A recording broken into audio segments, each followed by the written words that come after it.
नारायणं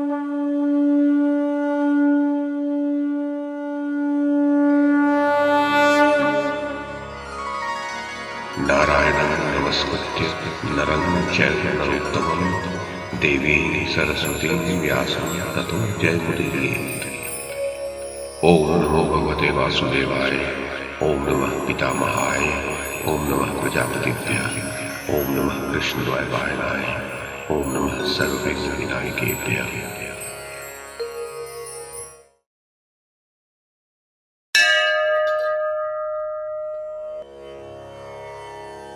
संजय ने कहा, महाराज धृतराष्ट्र।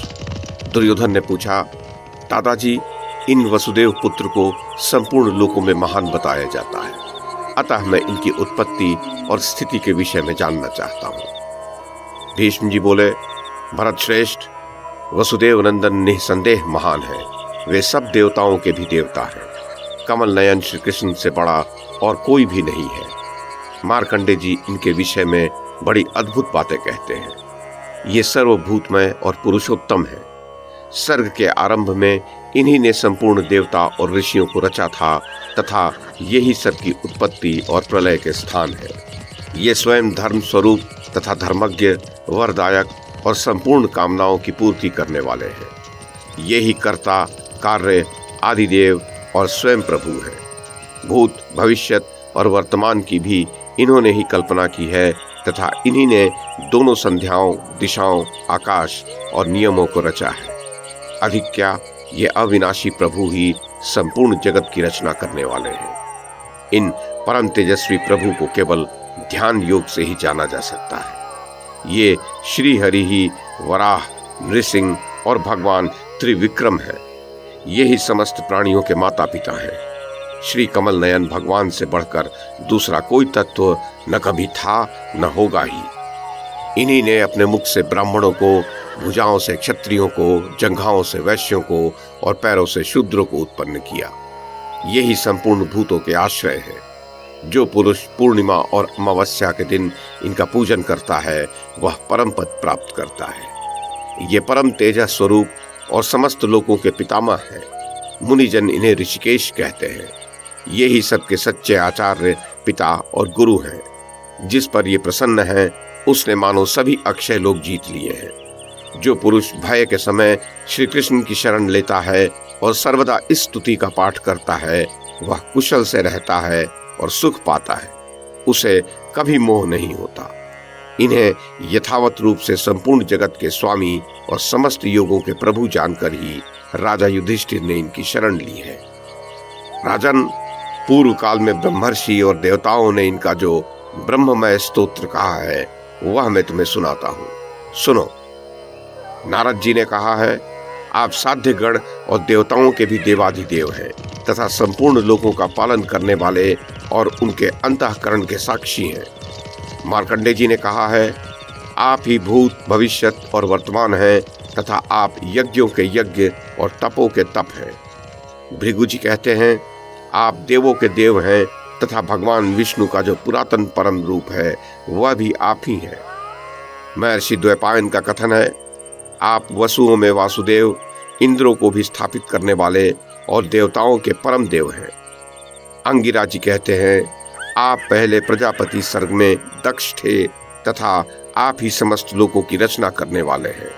देवल मुनि कहते हैं, अव्यक्त आपके शरीर से हुआ है, व्यक्त आपके मन में स्थित है तथा सब देवता भी आपसे ही उत्पन्न हुए हैं। असित मुनि का कथन है, आपके सिर से स्वर्ग लोक व्याप्त है और भुजाओं से पृथ्वी तथा आपके उदर में तीनों लोक हैं। आप सनातन पुरुष हैं। तपः शुद्ध महात्मा लोग आपको ऐसे ही समझते हैं तथा आत्मतृप्त ऋषियों की दृष्टि में भी आप सर्वोत्कृष्ट सत्य हैं। मधुसूदन, जो संपूर्ण धर्मों में अग्रगण्य और संग्राम में पीछे हटने वाले नहीं हैं, उन उदार हृदय राजर्षियों के परम आश्रय भी आप ही हैं। योग वेत्ताओं में श्रेष्ठ सनत कुमार आदि इसी प्रकार श्री पुरुषोत्तम भगवान का सर्वदा पूजन और स्तवन करते हैं। दुर्योधन, इस प्रकार विस्तार और संक्षेप में मैंने तुम्हें श्री कृष्ण का स्वरूप सुना दिया। अब तुम प्रसन्नचित्त होकर उनका भजन करो। महाराज धृतराष्ट्र, भीष्म जी के मुख से ये पवित्र आख्यान सुनकर आपके पुत्र के हृदय में श्री कृष्ण और पांडवों के प्रति बड़ा आदर भाव हो गया। फिर उससे पितामह कहने लगे, राजन, तुमने महात्मा श्री कृष्ण की महिमा सुनी तथा नर रूप अर्जुन का वास्तविक स्वरूप भी जान लिया। तुम्हें यह भी ज्ञात हो ही गया कि इन नर नारायण ऋषियों ने किस उद्देश्य से अवतार लिया है। ये युद्ध में अजय और अवध्य हैं तथा पांडव लोग भी युद्ध में किसी के द्वारा मारे नहीं जा सकते, क्योंकि श्री कृष्ण का इन पर बड़ा सुदृढ़ अनुराग है। अतः मेरा तो यही कहना है कि तुम्हें पांडवों के साथ संधि कर लेनी चाहिए। ऐसा करके तुम आनंद से अपने भाइयों सहित राज्य भोगो, नहीं तो इन नर नारायण भगवान की अवज्ञा करके तुम जीवित नहीं रह सकोगे। महाराज धृतराष्ट्र, ऐसा कहकर आपके पितृव्य भीष्म जी मौन हो गए और दुर्योधन को विदा करके शैया पर लेट गए। दुर्योधन भी उन्हें प्रणाम करके अपने शिविर में चला गया और अपनी शुभ्र शैया पर सो गया।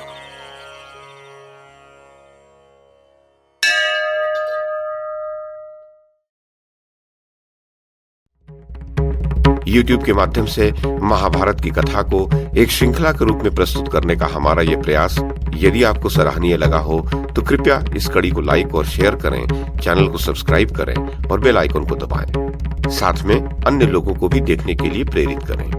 धन्यवाद और नमस्कार।